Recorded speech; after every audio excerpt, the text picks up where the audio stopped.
bienvenue sur Gabon 24, surtout bonne fête du travail à tous. Le Gabon s'est joint à la communauté internationale ce 1er mai 2019 pour célébrer la fête du travail, une tradition respectée chaque année à travers le monde et qui consacre en effet le combat du mouvement ouvrier de la fin du 19e siècle. Chez nous, l'événement a été frappé du sceau du dialogue social dans un monde en mutation. On rappelle que le gouvernement et ses partenaires sociaux sont en discussion depuis le 23 avril dernier pour parvenir à un consensus autour des réformes économiques initiées par l'exécutif. En attendant l'issue de ces concertations, plusieurs questions qui structurent le monde du travail méritent d'être soulevées ce 1er mai. Qu'est-ce que c'est un dialogue social? Comment éviter de sombrer dans un dialogue de sourds? Quels sont les enjeux et défis à relever dans le contexte gabonais? Enfin, nous parlerons des droits et devoirs des travailleurs.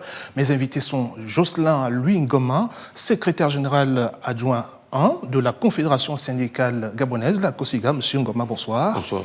Avec lui également Franck Ondometogo, inspecteur principal du travail. Monsieur Ondometogo, bonsoir. Bonsoir.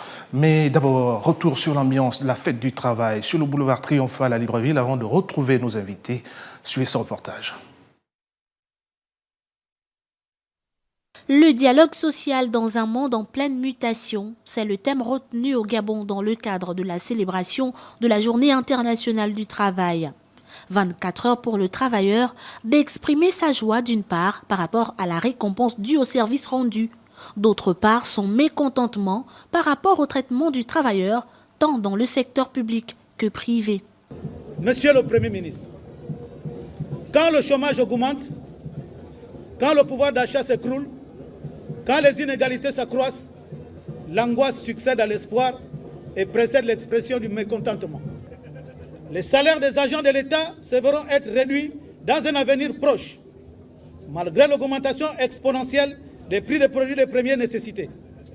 Les effectifs de la main-d'œuvre non permanente de l'État seront réduits à la hauteur de 50%. Des chômeurs de plus dans un environnement très saturé. Les travailleurs ne sont pas comptables du modèle de gouvernance choisi par le gouvernement. Par conséquent, ne doivent pas être des boucs émissaires. C'est donc l'occasion de réaffirmer ici et maintenant qu'un véritable dialogue social est urgent chez nous, au Gabon. Il suffit simplement d'un minimum de considération et de volonté politique. L'hôte de cette célébration, notamment le chef du gouvernement, n'a pas hésité à interpeller les travailleurs du public et du privé quant à la nécessité d'évoluer ensemble. Nous devons changer notre logiciel comportemental. Il nous faut nous adapter. Il nous faut nous ajuster. Il nous faut être flexibles. Nous devons créer les conditions de développement d'un secteur privé dynamique, prospère, créateur de richesses et d'emplois, et non créateur de chômage et de précarité. Le maintien et le renforcement du pouvoir d'achat. Oui, chères travailleuses et chers travailleurs, ne se gagneront ni dans la rue, ni dans la confrontation. À l'heure où le Gabon a enclenché des étapes fortes de son économie pour pouvoir atteindre l'émergence tant voulue par l'exécutif gabonais, le gouvernement, les employeurs et travailleurs gagneraient à mettre en musique ce dialogue social pour espérer atteindre les objectifs escomptés.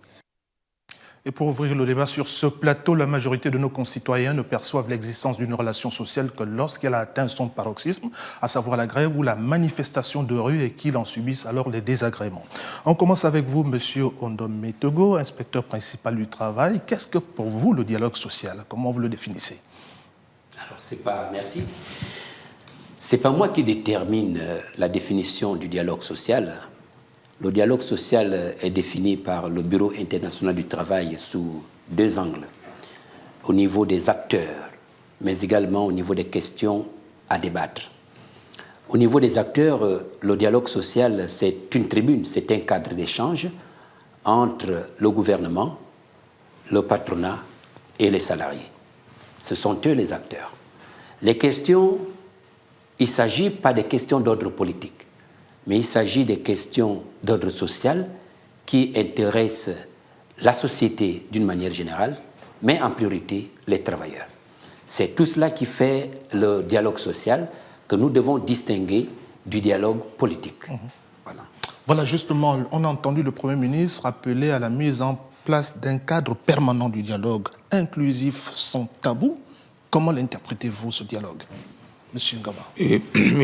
Merci. Je crois que M. Ndomentogo vient de façon générique définir ce cadre d'échange. En fait, le dialogue social, c'est un ensemble de processus, de négociations, de partage d'informations et donc, je disais, c'est un ensemble de processus de négociations, de partage d'informations entre le gouvernement, les salariés et puis le patronat. Donc, le cadre permanent dont le Premier ministre a parlé, c'est, je pense, nous avons déjà sollicité ça, c'était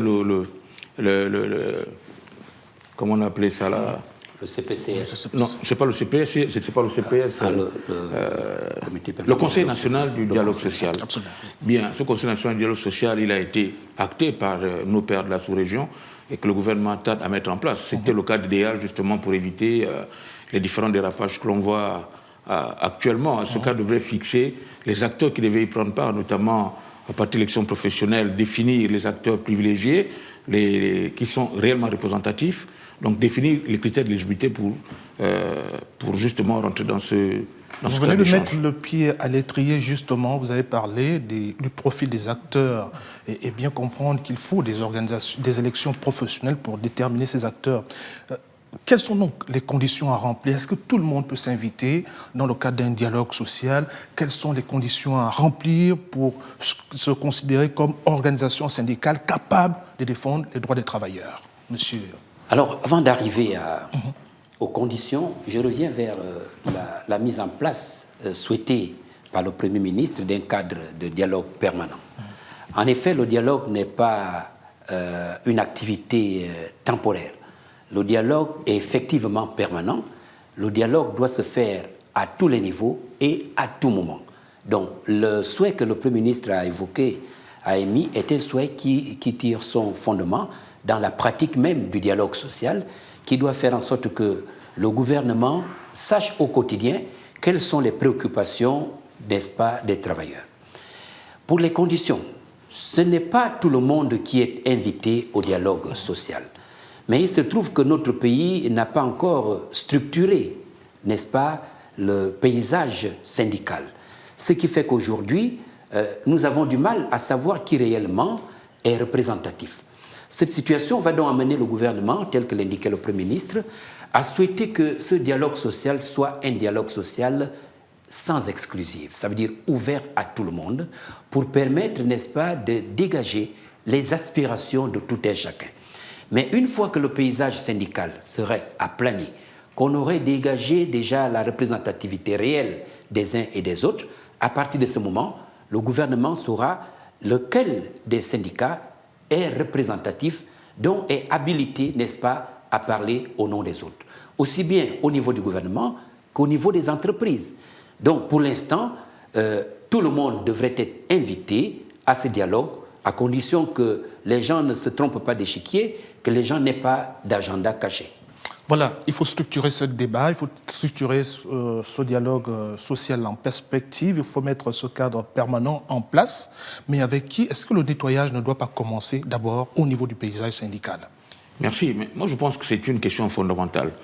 Sincèrement, amener tout le monde à un dialogue, je ne pense pas. On a la mauvaise expérience on a la mauvaise expérience de la commission de dialogue social d'Angondje, qui a débouché sur un chaos total. Parce que quand le Premier ministre nous a reçus pour nous faire part de sa préoccupation de vouloir mettre en place un cadre de dialogue permanent, nous, au niveau de la COSIGA, nous avons posé la problématique de représentativité. Parce que tous les gens qui étaient, tous les gens qui ont répondu présents à l'appel du Premier ministre, je vous assure, les commissions qui vont être mises en place pour réfléchir, moi je ne sais pas comment on va travailler. Et il y avait à peu près, si je ne m'exagère, 1000 bonhommes. Mais les 1000 bonhommes vont se répartir sur 3 commissions.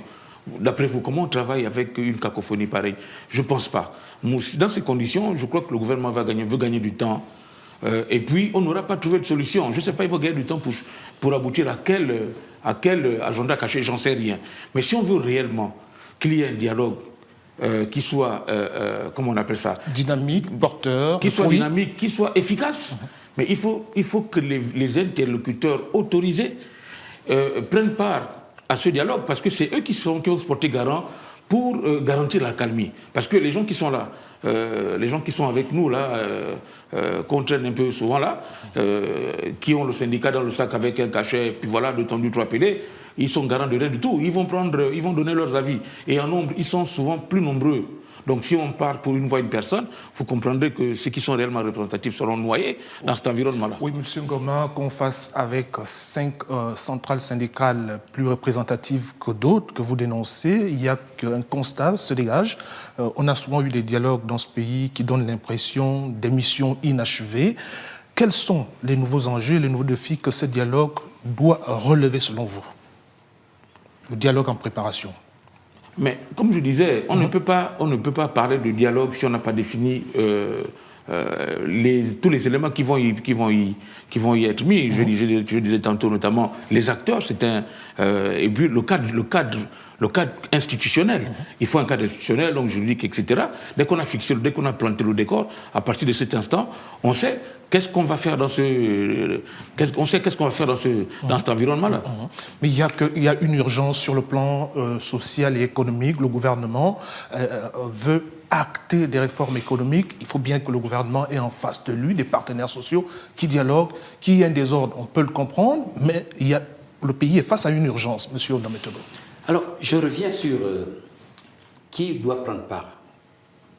Lorsque le gouvernement dit que tout le monde est invité au dialogue, sans exclusive, ça ne veut pas dire que c'est tous les individus qui sont invités. Le monde syndical, tout comme le monde politique, fonctionne par la représentation. La représentation, ça voudrait dire quoi? Le peuple gabonais est 1 800 000 habitants. Mais lorsqu'il y a une question qui est posée à ce peuple, ce n'est pas tous les individus, tous les citoyens qui sont appelés à se prononcer. Mais nous avons des représentations au plan local et au plan national. C'est chacun d'entre eux qui parle au nom de ces autres citoyens qui l'ont mis à la tête. Le monde syndical fonctionne de la même façon. Devrait fonctionner de la même façon. Fonctionne de la même façon. Ça veut dire que les travailleurs du Gabon, tous confondus, sont représentés par un leader syndical.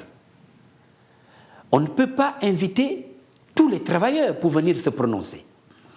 Et ces syndicats sont, pour beaucoup, intégrés dans des confédérations ou dans des fédérations.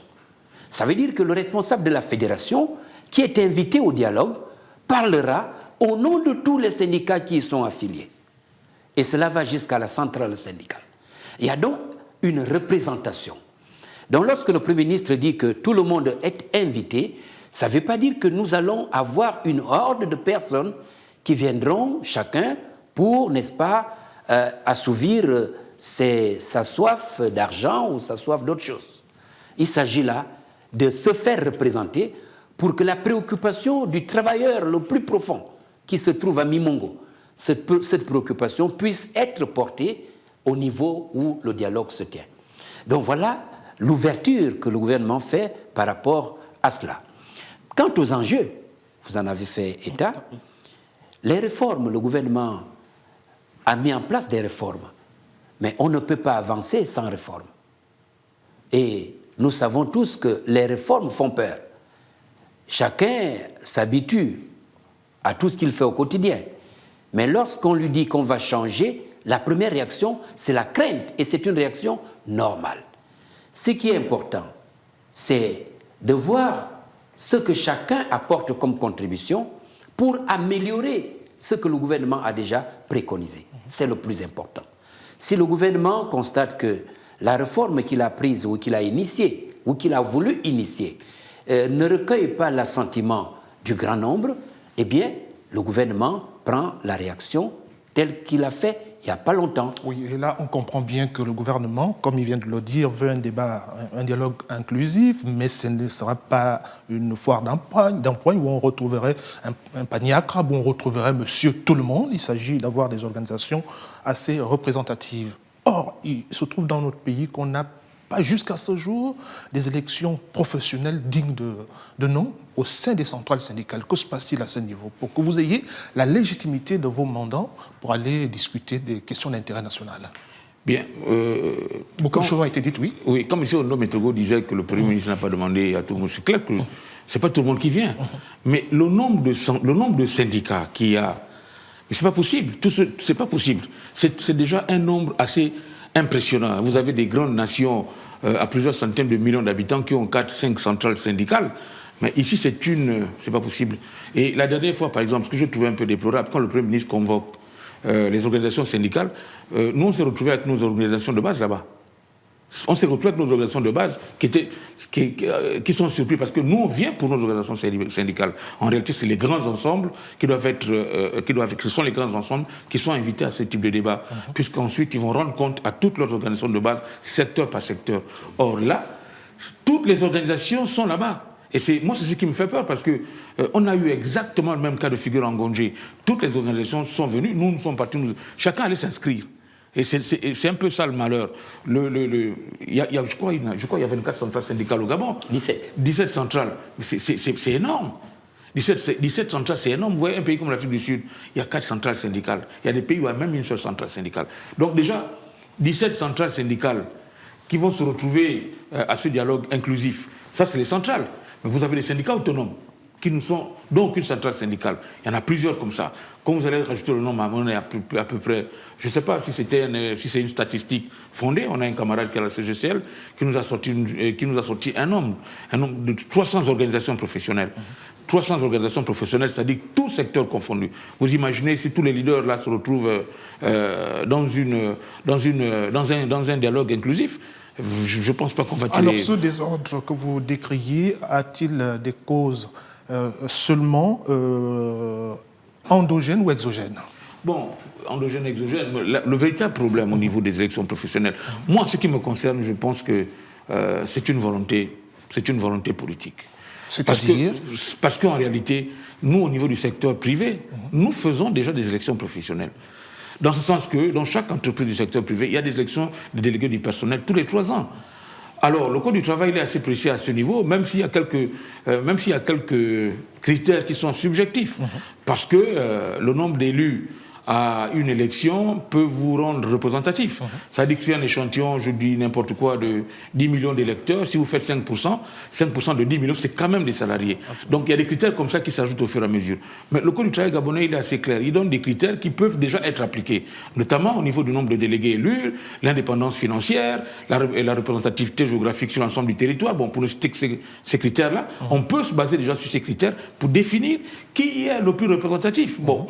Commençons par ça déjà, et puis les autres critères, on verra avec le temps. Mais ça, on peut le faire déjà. Voilà. Le dialogue, oui, peut-être que vous voulez réagir.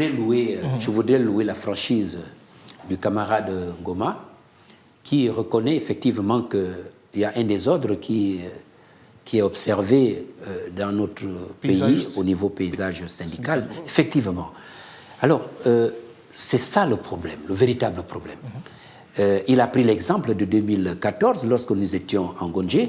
En réalité, selon les normes internationales du travail, lorsque le débat est au niveau national, ce sont les confédérations les plus représentatives qui sont les interlocuteurs du gouvernement.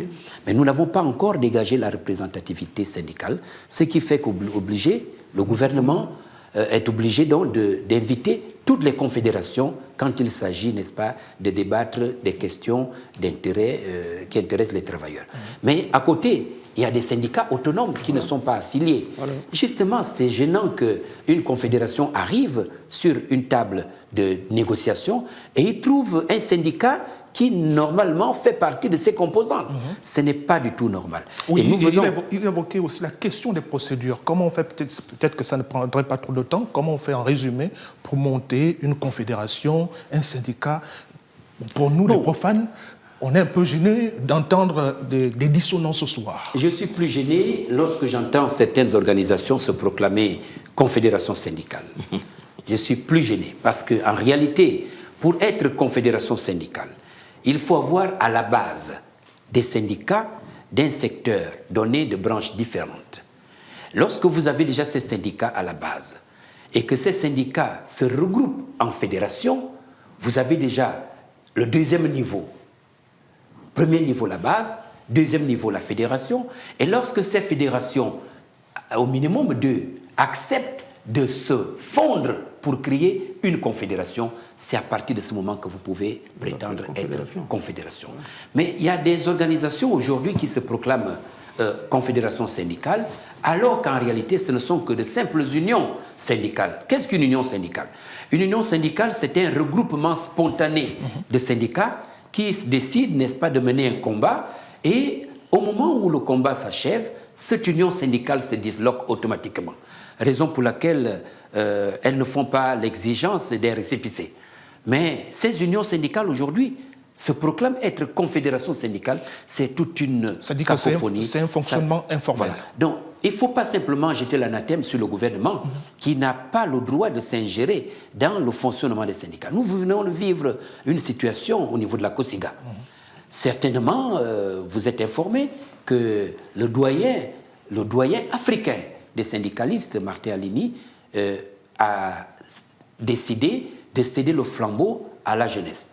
Mais pendant que le ministère du Travail est en possession des informations officielles venant de l'extérieur, de celui qui a l'organisation qui a, n'est-ce pas, dirigé ce congrès, eh bien, il y a d'autres personnes qui se proclament être leaders.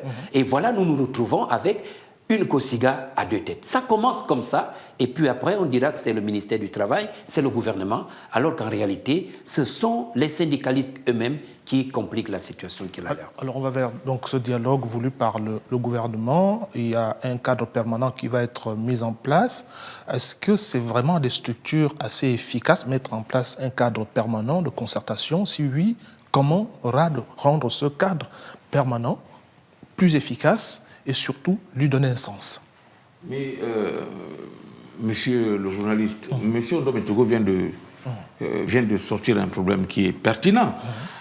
Pour moi, parler de cadre de concertation, c'est mettre la charrue avant les bœufs, avant de régler les problématiques de base. Parce que le véritable problème de base, c'est celui de la crédibilité et la légitimité. Assainir votre paysage syndical. Pour revenir sur le cas de la COSIGA, je suis désolé, l'État qui se cache derrière souvent le fait que l'État n'a pas le droit l'État n'a pas le droit de s'immiscer dans les activités du syndicat. Mais pour vous, c'est un raccourci. C'est un raccourci. Parce que vous voyez ça débouche sur quoi? Ce type de comportement. Ça débouche en général parfois sur des situations dramatiques de troubles à l'ordre public, mais ça, l'État sait régler ça. Et je dis la dernière fois ici, quand j'étais avec M. Mamadou Diallo, que c'est quand même dommage. Le devoir de l'État, c'est quand même de savoir qui est en face de lui. Parce qu'on pourrait très bien avoir un groupe de personnes, souvent des chômeurs, parce qu'il y a beaucoup de chômeurs parmi nous aussi, qui se présentent au nom des salariés. Mais l'État a le devoir quand même de savoir la carte de visite des individus qui se présentent en face de lui. Mais ça, l'État sait gérer ça. Renvoyer les syndicats, on ne s'entendra jamais, ça c'est clair. On aura le temps de revenir sur ces querelles au sein des syndicats. Le cas de la COSIGA n'est pas une exclusivité, on en a connu déjà, peut-être qu'on en connaîtra même encore d'ailleurs dans les jours à venir. Est-ce que l'inspection du travail est associée au processus d'un dialogue social et quelle peut être votre contribution dans la mise en place par exemple des réformes qui vont être initiées par le gouvernement ou qui sont initiées par le gouvernement? Alors vous savez, le dialogue social dans d'autres pays est un portefeuille important qui incombe au ministère du Travail. Et c'est le cas dans notre pays, le Gabon. Le portefeuille du dialogue social, la dénomination dans certains pays est ministère du Travail, de l'Emploi et du dialogue social. Donc le ministère du Travail ne peut pas être en dehors du dialogue social. En réalité, c'est le ministère du Travail qui doit porter le dialogue social, chapeauté par le Premier ministre, chef du gouvernement, mais l'initiateur, c'est le ministère du Travail qui assure la tutelle des syndicats.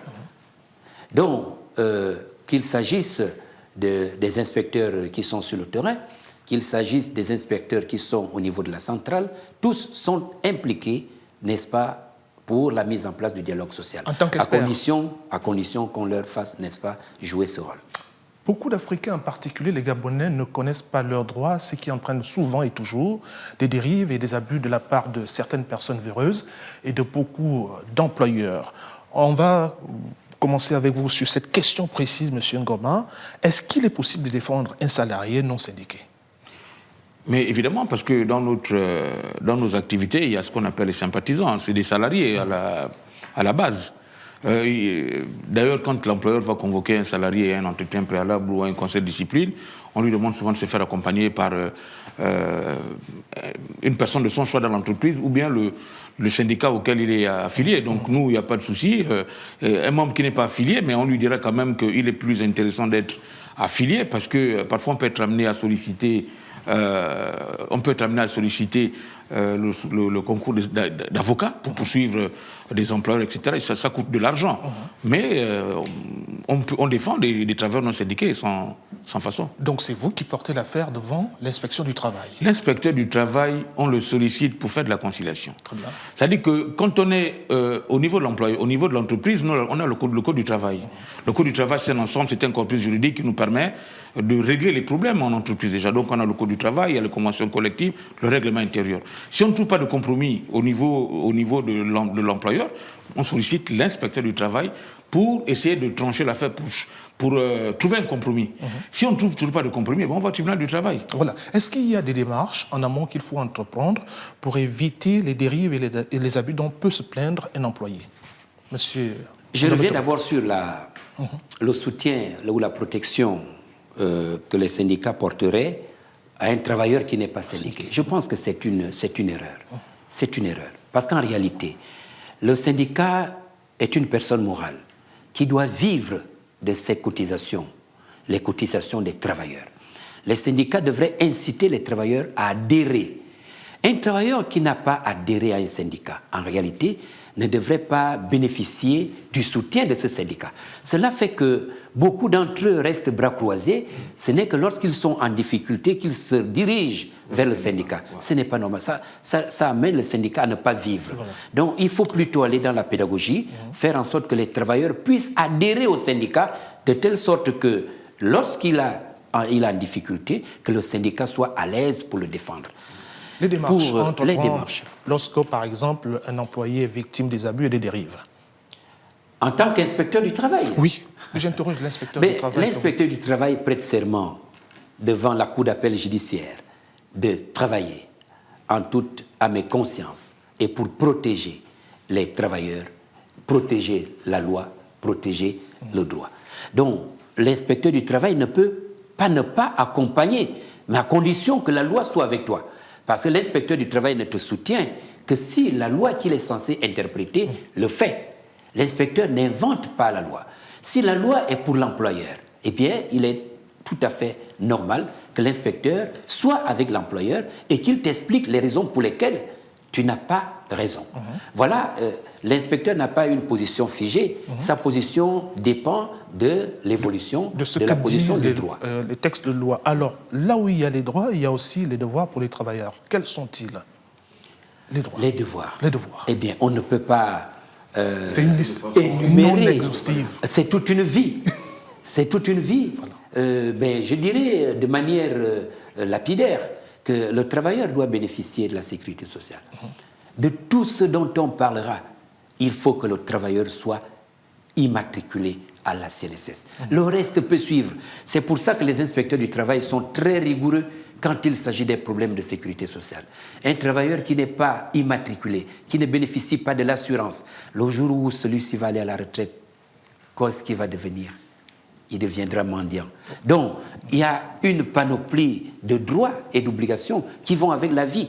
On ne peut pas les citer sur un plateau de télévision. On va parler à présent de la pratique du syndicalisme au Gabon. C'est vrai qu'on en avait déjà parlé un tout petit peu. Est-ce que ce combat syndical est un droit administratif compatible avec le combat politique? On va peut-être commencer avec vous. Je voulais quand même compléter, ce que monsieur l'inspecteur a dit tout à l'heure. La querelle des droits et des devoirs pour un salarié sont énormes. C'est pour ça que le Code du travail a limité aux essentiels qui sont complétés par les conventions collectives. Voilà.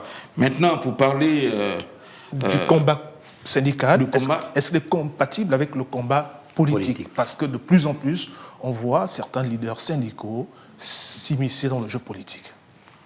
Bon, est-ce que le combat syndical il est compatible au combat politique? Ça dépend de comment est-ce qu'on pose la problématique. Parce qu'en réalité, quand vous regardez La différence avec les problématiques qui sont posées par le syndicat, c'est des problématiques qui sont comment on appelle ça, qui sont spécifiques.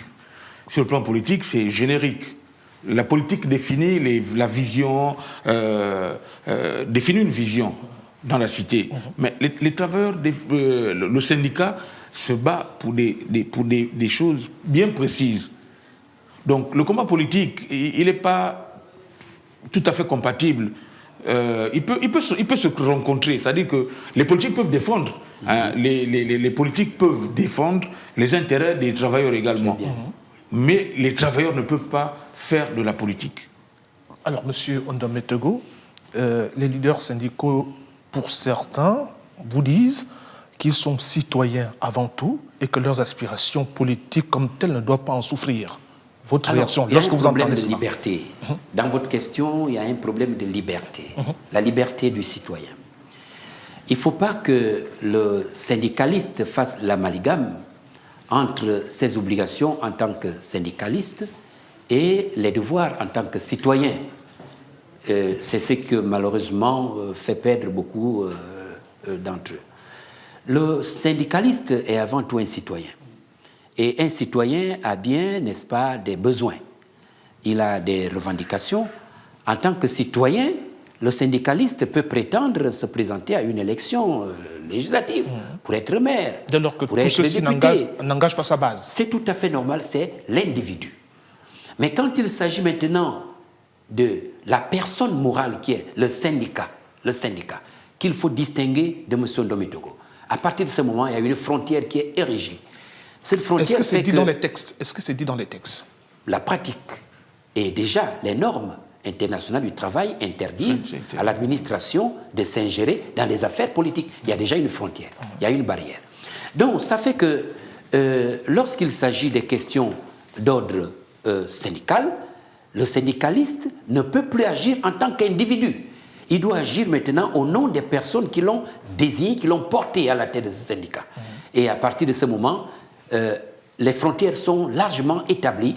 Il ne peut pas glisser sur le terrain politique. Mais cependant, qu'il s'agisse du syndicat ou du parti politique, les deux entités suivent le même but, qui est le bien-être de la communauté. C'est tout à fait normal à ce niveau, au niveau des objectifs. Mais dans la pratique, il faut dissocier l'individu citoyen de l'individu acteur syndical pour éviter l'amalgame. Monsieur Ngoma, auriez-vous quelque chose à Oui, vouloir en fait, compléter là-dessus? pour moi, en réalité, les syndicalistes et les politiques peuvent mener le même combat. La différence, c'est que le politique recherche la conquête du pouvoir, le syndicaliste lui défend les droits des travailleurs. Donc, ils peuvent emprunter les mêmes voies pour atteindre des objectifs, pour atteindre le même objectif. Mais que chacun reste dans son Mais rôle. que chacun reste dans son registre. L'autre fait la conquête du pouvoir et l'autre se bat pour les droits des travailleurs. Merci à vous deux d'avoir accepté notre invitation, Monsieur Ondome Tego et Monsieur Ngoma. Vous êtes distinctivement, vous, Jocelyn Louis Ngoma, vous êtes secrétaire général adjoint 1 de la Confédération syndicale gabonaise, COSIGA, et Franck Ondome Tego, lui, inspecteur principal du travail. C'est en cette qualité qu'on vous a invité ce soir. Merci d'avoir accepté notre invitation, mais surtout, bonne fête de travail encore. C'est nous qui vous disons merci. À très vite sur Gabon 24.